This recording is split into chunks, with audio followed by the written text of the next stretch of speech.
सर्वेभ्य नमो नमः। आज हम माँ कवि भर्तृहरि के द्वारा विरचित गीति काव्य नीति शतकम का 13वां श्लोक पढ़ेंगे। प्रस्तुत श्लोक में माँ कवि भर्तृहरि सभी प्रकार से कलाओं से रहित मनुष्य को एक सामान्य नर देहधारी पशु के समान उसको उल्लेखित कर बता रहे हैं कि जो व्यक्ति सभी प्रकार की कलाओं से रहित होता है वह व्यक्ति विशेष पशु से भी निम्नतम श्रेणी के अंतर्गत आता है। तो उसी का उल्लेख कवि ने इसके अंतर्गत किया है। मैं श्लोक का वाचन करता हूँ, तत्पश्चात हम इसके अर्थ को देखेंगे। परीक्षा उपयोगी श्लोक है, परीक्षा में पूछा भी जाता है। अनुष्टुप छंद में निबद्ध श्लोक है। क्या कह रहे हैं माँ कवि भर्तृहरि? सभी प्रकार के कलाओं से रहित मनुष्य को एक पशु के समान उल्लेखित कर बता रहे हैं।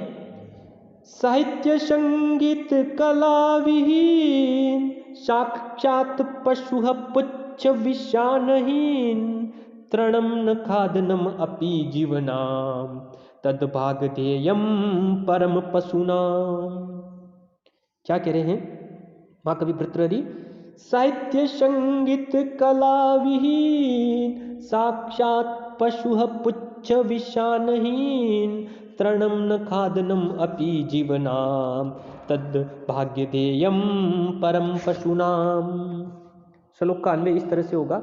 साहित्य संगीत कलाविहीन पुच्छ विषाणहीन साक्षात पशु तृणम न खादनम अपि जीवनाम तत् पशुनाम परम भाग्यधेयम। यानी जो व्यक्ति साहित्य संगीत कलाविहीन, यानी जिस व्यक्ति में न तो साहित्य है न संगीत है तथा कलाविहीन यानी वह सभी प्रकार की जो 64 कलाएं उनसे रहित है, यानी जिस व्यक्ति में न तो वह साहित्य में अभिरुचि रखता है न वह संगीत में प्रवीण है और न ही वह 64 कलाओं में प्रवीण है, तो ऐसा व्यक्ति विशेष क्या है? पुच्छ विषाणहीन, यानी ऐसा व्यक्ति से पुच्छ और विषाण यानी सिंह, यानी सिंह और पुच्छ से रहित साक्षात पशु के समान है। और फिर ऐसा वह पशु यानी ऐसा वह मनुष्य रूपी पशु तृणम न खादनम अपि, यानी वह जिंदा रहते हुए भी घास नहीं खाकर वह जीवित रहता है। तत् पशुना परम भाग्यधेयम, यह पशुओं का परम सौभाग्य है। यानी कवि के कहने का तात्पर्य है कि अगर ऐसा व्यक्ति विशेष अगर घास का भी सेवन करने लगता तो हो सकता था पशुओं के लिए घास की भी कमी हो जाती। यहाँ पर कवि सिर्फ एक उपमा के संदर्भ में हमें बता रहा है कि रूपक छंद के द्वारा अलंकार के द्वारा बताने का प्रयास कर रहा है कि साहित्य संगीत तथा कलाओं से रहित, यानी साहित्य संगीत कलाविहीन यानी साहित्य संगीत तथा कलाओं से रहित व्यक्ति विशेष साक्षात पुच्छ विषाणीन यानी सिंह और पुंछ से रहित पशु के समान है। और ऐसा मनुष्य तृणम न खादनपि, यानी ऐसा देहधारी मनुष्य घास खाते हुए भी नहीं जीवित रहता है। तत् पशुना परम भाग्यधेयम, यह पशुओं का परम सौभाग्य है। यानी माँ कवि भर्तृहरि के कहने का तात्पर्य है कि इस संसार में जन्म लेकर भी, इस लौकिक जगत में जन्म लेकर भी जिस मनुष्य ने न तो साहित्य की शिक्षा प्राप्त की, न कभी संगीत में प्रवीणता प्राप्त की, न 64 कलाओं में प्रवीणता प्राप्त की, ऐसा मनुष्य सिंह और पुच्छ से रहित साक्षात पशु के समान ही है। तात्पर्य यह है कि साहित्य संगीत तथा 64 कला है जिनमें अनेक विधाओं में किसी एक विधा में तो मनुष्य को दक्षता प्राप्त करनी ही चाहिए। अगर कोई व्यक्ति विशेष इनमें किसी में भी दक्षता प्राप्त नहीं करता है तो वह व्यक्ति विशेष पुच्छ तथा सिंह से रहित पशु के समान ही है और उसका जीवन भी पशुवती है। जैसे पशु साहित्य संगीत कलाओं से रहित होता है वैसे ही मनुष्य भी इनसे रहित है तो वह पशु ही है। यह मानव रूपी पशु घास खाए बिना भी जीवित रहता है, यह प्राकृत पशुओं का परम सौभाग्य है। यदि मनुष्य रूपी पशु घास खाता तो निश्चय ही प्राकृत पशुओं के लिए खाद्य सामग्री की कमी पड़ जाती। अतः मनुष्य रूपी पशु का तृण आदि न खाना इन पशुओं का सौभाग्य ही कहा जा सकता है।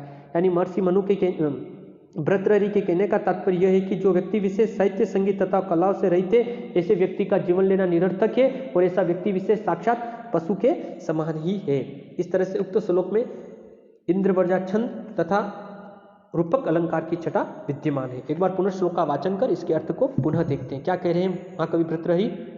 साहित्य संगीत कला विहीन साक्षात पशु पुच्छ विषाणहीन तृणम न खादनम अपि जीवनाम तत् भाग्यधेयम परम पशुनाम।